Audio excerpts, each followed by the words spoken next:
This is a part of my journey, not perfection, just progress. God has been teaching me what real accountability looks like, not just believing I was doing the right thing, but examining how I handled it. And when I do that honestly, I can see places where I moved on my own timeline instead of seeking His. This isn't easy for me. Admitting where I was wrong never is. But I can see clearly now that there were moments in my life where I acted without prayer, without counsel, and without considering the full impact of my decision. When I was 16, I left home.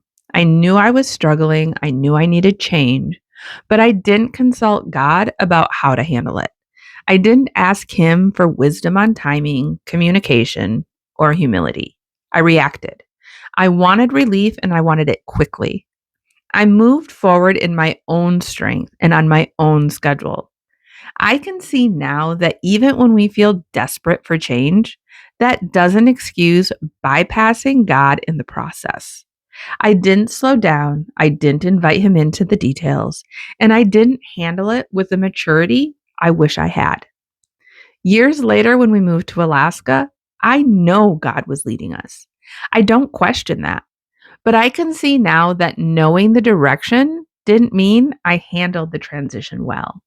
We were moving 6,000 miles away, and I focused almost entirely on how hard it was for me. I didn't slow down to truly consider how deeply that change would affect the people who loved us.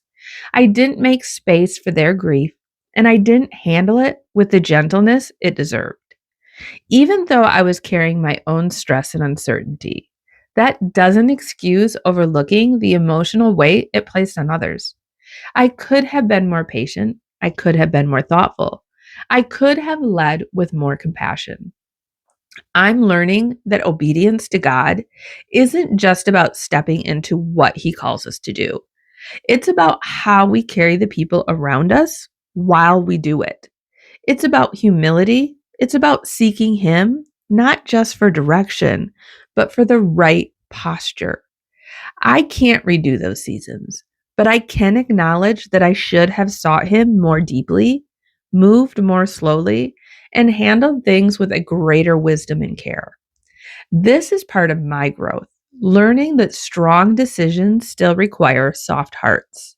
I can't change yesterday, but I can choose to move differently today with humility, with patience, and with a heart that listens.